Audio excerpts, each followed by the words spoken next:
A very good evening to all of you and welcome to you on the news tonight, where we get you the day's top stories from India and across the world. Of course, a close look at Prime Minister Narendra Modi's trip to China and what he achieved today. It's been a busy day. We'll get you details of that in just a bit, but first, the headlines.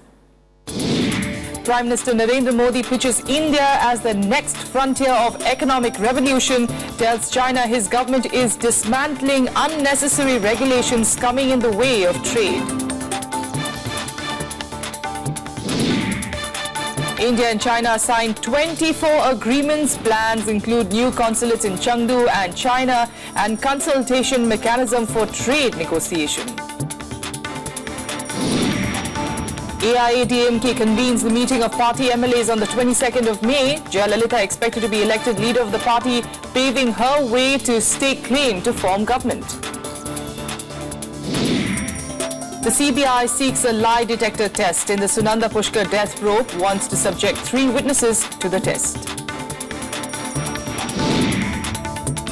And Switzerland promises to help India in checking black money menace. Its parliament could amend a law to share information later this year.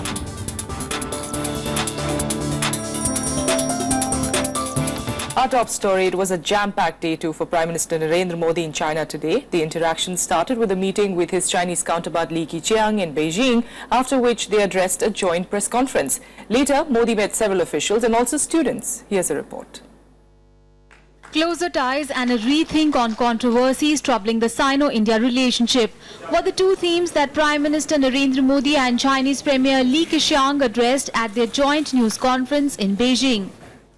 I stress the need for China to reconsider its approach on some of the issues that hold us back from realizing full potential of our partnership. I suggested that China should take a strategic and long-term view of our relations. I found the Chinese leadership with the desire to realize the Asian century driving much of the goodwill, Premier Li said the 2 countries needed to strengthen mutual political trust and reassess sticking points in the relationship. 我们共同认为要保持边界问题特别代表会晤的势头，寻求公平合理和双方都能够解决的方案。在边境问题最终解决前，双方要共同维护好边境地区的和平和安宁。 India and China signed a record 24 agreements in key sectors, including in railways, education, diplomacy and commodities. Also included are plans to set up new consulates in Chengdu and Chennai and a consultation mechanism for trade negotiation. The agreements are set to total around $10 billion. Away from the business and shop talk, the Prime Minister also made time to connect with people and attended cultural events. He interacted with children at the Yoga Tai Chi event in Beijing's famous Temple of Heaven. Modi clicked selfies with the children and addressed students at the Tsinghua University, answering questions from them. He said India will extend electronic tourist visas to Chinese nationals.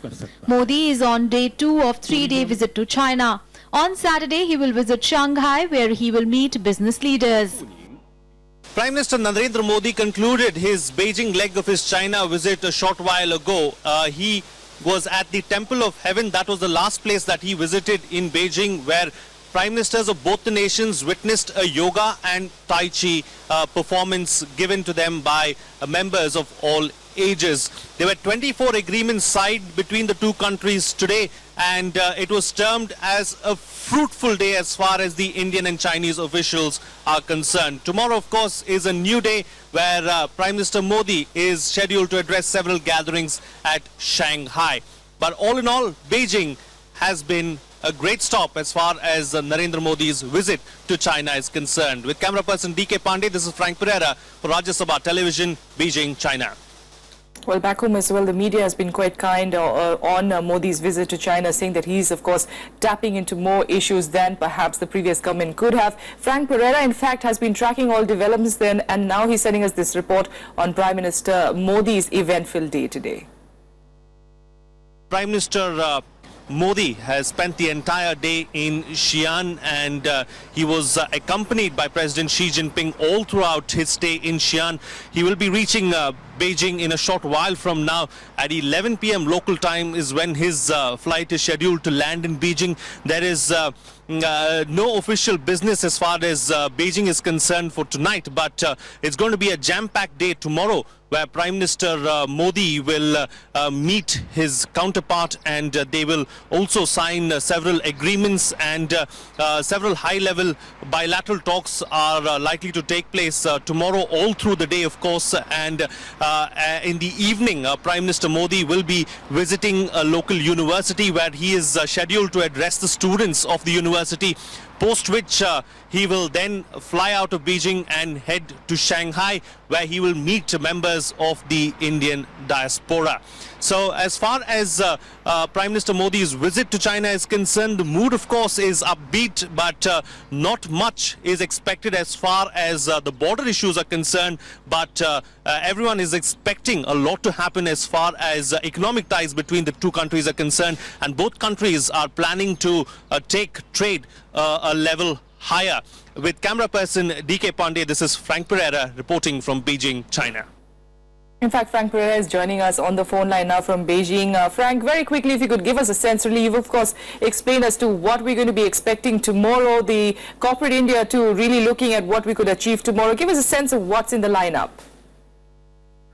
Well, Prime Minister Narendra Modi, of course, is going to hold three crucial meetings in Shanghai. After a hectic jam-packed day in Beijing today, of course, he has left to Shanghai, and he has landed in Shanghai, and he is, in fact, going to address three gatherings tomorrow. One, of course, is going to be the historic Gandhi Memorial that is going to be set up in Shanghai. Apart from that, of course, there is the meeting with the Indian diaspora, where the Indian community are going to interact with Prime Minister Narendra Modi, and he is also going to meet several business heads and CEOs in Shanghai. Let's not forget, Shanghai is the business capital, really, as far as China is concerned. So much is expected as far as bettering the ties between the two countries as far as the economy is concerned. So that's really what's on the agenda for Prime Minister Modi in Shanghai tomorrow, Tracy. And he's also going to be meeting the Indian diaspora there, and, not surprisingly, a lot of Gujaratis as well. They're, of course, looking forward to that.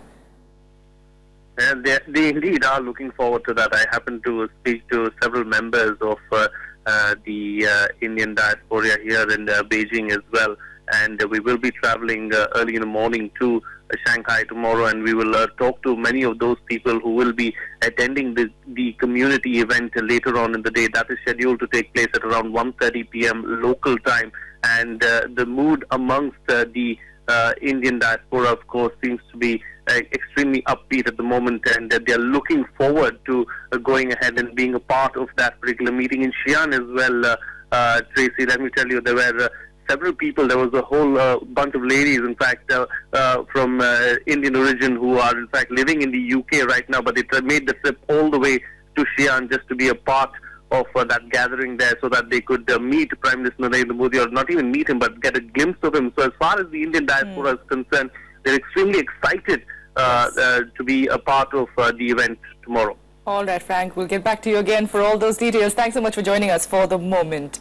In fact, both Prime Ministers today also launched an interactive forum for Indian states and Chinese provinces to establish economic cooperative partnership. And Frank Pereira, in fact, spoke to one of those participants at the meet, who was Maharashtra Chief Minister Devendra Fadnavis. Mr. Chief Minister, firstly, thank you for joining us on Rajya Sabha television. What were the real takeaways as far as this visit was concerned? I think both countries have come closer. What is different in this visit is that for the first time, provincial leaders are interacting. Modi ji always say that India lives in states, so state needs to come closer. Earlier in bilateral talks, two nations used to come together. but to translate the talks into a reality, you need the states to perform. We are now one step further, and the states are sitting together, they are interacting, they are sharing best practices, and not only sharing best practices, but they are also exploring the possibilities of investment. But as far as your state is concerned, what was discussed and what are you taking back with you to Maharashtra? Firstly, today our sister city agreement was signed between Aurangabad and one of the cities here. More than that, yesterday I went to Henin, where I visited Foxconn. Foxconn is one of the biggest mobile manufacturing company which manufactures iPhone, i6, i5. And they were very keen on coming to Maharashtra. We had good bilateral talks, and in the end of May, the president of Foxconn is coming to Maharashtra, and with him we are actually jointly setting up a Chinese industrial park in Maharashtra, and already we have decided to do that. Today's meeting will take it forward. So I think in the field of manufacturing, in the field of infrastructure, in the field of big data, in the field of solar power, renewable energy, there are a lot of possibilities that the Chinese people are keen to come to India. And like Fang Pereira said earlier, on day 3, Prime Minister Modi will be meeting CEOs of top Chinese firms, and corporate India here is pinning its hope on economic diplomacy. Several of them want the PM's visit to check the escalating trade deficit between the two countries.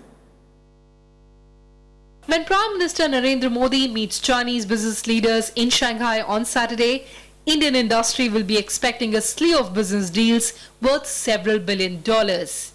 Deals they hope will go a long way in taming the huge trade imbalance that favors China. Another encouraging sign in this respect is the government's decision to set up a task force to address the trade deficit concerns. China is extremely competitive as far as the products coming from there is concerned. But I think India also has a lot of advantages. We have a lot of products which we can export and which are needed in China.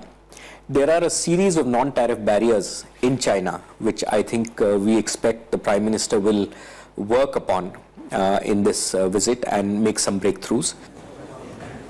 Trade deficit between India and China increased about 34% to $48.43 billion in 2014-15, up from $36.21 billion in the previous fiscal.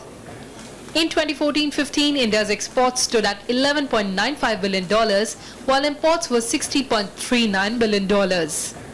Experts feel trade hurdles and market restrictions put by China have only amplified the trade deficit. There is both an imbalance and also the nature of goods which we export and import. So this needs to be rectified, and we need to be able to export value-added products or finished goods to China. In Shanghai, the Prime Minister is expected to make a strong pitch for his Make in India campaign and woo investors. Steps that are expected to go a long way in sizably trimming the trade imbalance between the two neighbours. Kriti Mishra, Rajya Sabha TV. Without a quick break here, we'll be back with more national news in just a bit.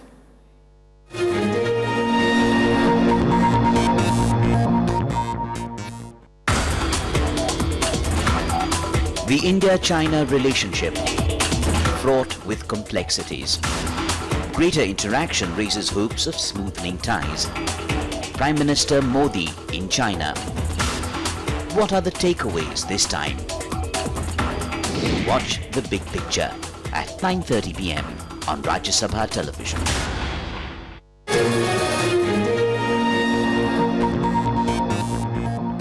Welcome back. You're watching the news tonight. Now, Congress Vice President Rahul Gandhi kicked off a 15-kilometer-long Padyatra in Telangana's Adilabad district today, and along the way met with several families of farmers who committed suicide. Here are the details. A 15-kilometer-long Padyatra to highlight the plight of the farmers of the Telangana region. Congress Vice President Rahul Gandhi covered 5 villages during his foot march in Adilabad district, meeting families of farmers who committed suicide. जब हमारी सरकार थी, हमें लगा कि इस जमीन पर आपका हक होना चाहिए. इसका जो दाम बढ़ा है और जो आने वाले समय में बढ़ेगा, उसका फायदा आपके बच्चों को जाना चाहिए. इसलिए हमने जमीनी अधिकरण बिल को बदला और एक हम नया कानून लाए जिससे आपको फायदा हो। उस कानून में हमने लिखा कि अगर हिंदुस्तान के किसान से जमीन ली जाए, अगर हिंदुस्तान के मजदूर से जमीन ली जाए तो उससे पूछ कर ली जाए। Rahul Gandhi also handed over checks of 2 lakh rupee to the family of farmer Rajeshwar who committed suicide in Koritkal of Telangana. Rahul is on a 2-day state visit as a part of an effort to reach out to the farmers and poor. अब जब आपसे जमीन ली जाएगी, आपसे बिना पूछे ली जाएगी और अगर 5 साल के अंदर काम शुरू नहीं हुआ, 10 साल के अंदर काम शुरू नहीं हुआ, 15 साल के अंदर काम शुरू नहीं हुआ, 50 साल के लिए काम शुरू नहीं हुआ, तब भी आपको जमीन वापस नहीं मिलने वाली। और हैरानी की यह बात है, ये जो कानून बनाया जा रहा है, नया कानून, इसको बहुत तेजी से बीजेपी एनडीए पास करना चाहती है। Meanwhile, ruling TRS and BJP slammed the Padyatra and called it an attempt to politicize the farmers' issue. सब कुछ जो है वो किसानों की अनदेखी करने की जिम्मेदार अगर कोई है तो कांग्रेस पार्टी जो पिछले 5 दशकों तक इस देश पर राज करती रही, विभिन्न राज्यों में राज्य करती रही, कभी उसको किसानों की याद नहीं आई। आज अगर उस पॉलिटिकल पर्यटन के बहाने ही उनको किसानों की हकीकत और किसानों के जमीनी हकीकत का एहसास हो तो मुझे लगता है इसमें कोई बुराई नहीं है। Activists say over 900 farmers killed themselves in the last 10 months over problems ranging from indebtedness to crop loss. Despite the UPA government getting the state bifurcated, the party did not get many seats in the state during general elections. The visit by Rahul Gandhi is being seen as a morale booster for the Congress in Telangana. Bureau Report, Rajya Sabha Television. AIADMK chief and former Chief Minister of Tamil Nadu, Jayalalitha, will convene a meeting of her party MLAs on the 22nd of May. They are likely to elect Jayalalitha as the leader of the party, after which she could stake claim to form the government. She is expected to return as Chief Minister for the 5th time by the end of this month, after she was acquitted by the Karnataka High Court in the 19-year-old disproportionate assets case. The Special Investigation Team of the Delhi Police wants to do a lie detector test on 3 witnesses in the Sunanda Pushkar death case. The investigating agency sought permission to conduct the test on Tharoor's domestic help Narayan Singh, driver Bajrangi and family friend Sanjay Diwan. The CBI said that they could be hiding significant details connected to the case. The police also told the court that all 3 were present in the Leela Hotel just before her death. The court has summoned them on the 20th of May. Investigation is not only a linear exercise, it is a bundle of activity. During investigation, a number of activities are undertaken, which may include forensic examination of the scene, forensic examination of the evidence which is available, or any other forensic appreciation of the evidence. So there is nothing new in what has been done in this case, or what is going to be done in this case. So it is part and parcel of any investigation effort which is done on scientific lines. And now let's get you some quick national news updates. Fuel prices shot up again today for the second time in as many weeks. Petrol prices went up by 3 rupees 13 paise a litre and diesel by 2 rupees 71 paise. The new rates are effective from midnight. The price rise is due to increase in global prices and the depreciation of the rupee since the last revision. The Haryana government has formed a commission to probe land deals involving Robert Vadra. It has appointed Justice S.M. Dhingra, a retired judge of the Delhi High Court, to investigate the deals. The panel will submit a report within 6 months from the date of its first sitting. In a statement reacting to the development, Vadra said he hoped the investigation will not turn into political vendetta. In a setback to the Aam Aadmi Party leader Kumar Vishwas, the Delhi High Court refused to stay summons issued to him by the Delhi Commission for Women. The Delhi government also slapped a show-cause notice on DCW Chief Barkha Shukla, asking why she should not be removed for alleged abuse of power. The Department of Telecom issued a letter to the internet service providers to block websites of taxi operators Uber, Taxi for Show and Ola Cabs. This was in response to a Delhi government request which claimed that the cab companies were operating despite a ban. The collector of Jagdalpur was pulled up by the Chhattisgarh government for wearing sunglasses and unsuitable clothes at an official function to welcome Prime Minister Narendra Modi. Defying protocol, IS officer Amit Kataria wore a blue striped shirt and sunglasses instead of a band gala at the function. A warning letter was issued to the officer to maintain absolute integrity and devotion to duty in future.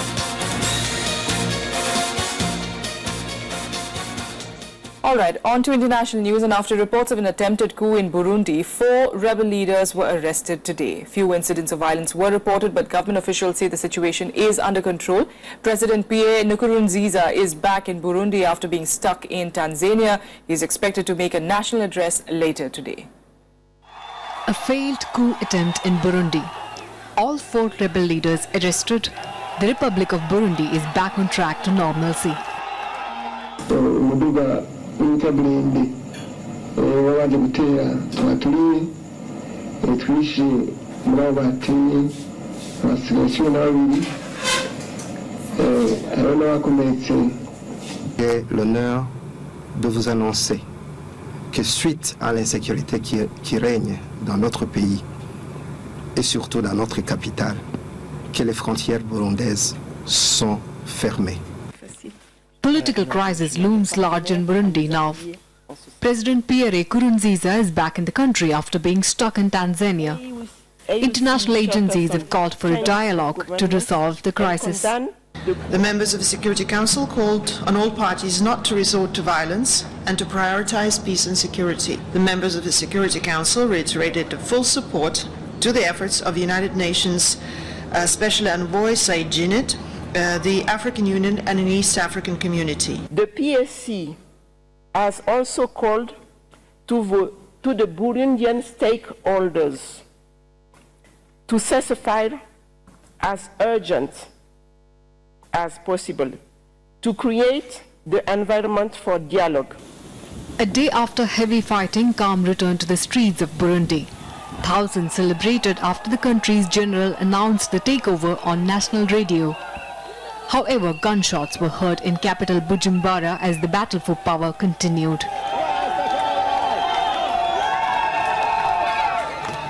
Unrest started in Burundi after the president said he would run for a re-election in June. Rebels said this contravened the constitution that states a president can only be elected to 2 terms. Nkurunziza argued that he was entitled to a 3rd term because he was first appointed to the role by a parliament in 2005 rather than being elected. Bureau Report, Rajya Sabha TV. Switzerland has pledged support to India in its fight against the menace of black money. The Swiss parliament will soon consider amending the country's laws to check the black money stashed abroad. They're looking into the possibility of sharing information in cases that are being investigated on the basis of stolen data of some Swiss bank accounts. Switzerland's Economic Affairs Minister Johann Schneider-Ammann assured that his country's parliament will move the proposal in the second half of this year. Ammann is on a 3-day visit to India. Switzerland is on a way to not only accept international standards, but we are on a way to ask our parliament to adjust our basis, so to make sure that we can contribute to regularize this specific situation. With that, let's get you some quick international updates. The wreckage of the missing U.S. Marine helicopter lost during the Nepal earthquake mission has been found on a mountainside in Nepal. 3 bodies have been recovered so far. 5 others who were on board are feared dead. Ground troops are now being deployed to search the wreckage. U.S. President Barack Obama said the country must invest more in infrastructure. His appeal comes in the wake of a train derailment in Philadelphia that claimed 8 lives. He was talking to the congressional leaders to secure passage of a transport bill. It's still not clear what caused the Amtrak train to crash on Tuesday, leaving over 200 people injured.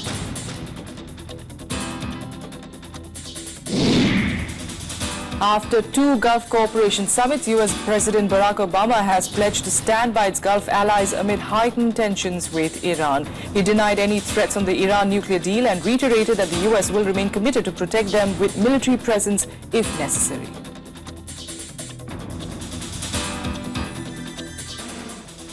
And finally, the legendary guitarist B.B. King, whose velvety voice and expressive style brought blues from the margins to the mainstream, died on Thursday night. We're leaving you now with some of his immortal classics of the King of the Blues.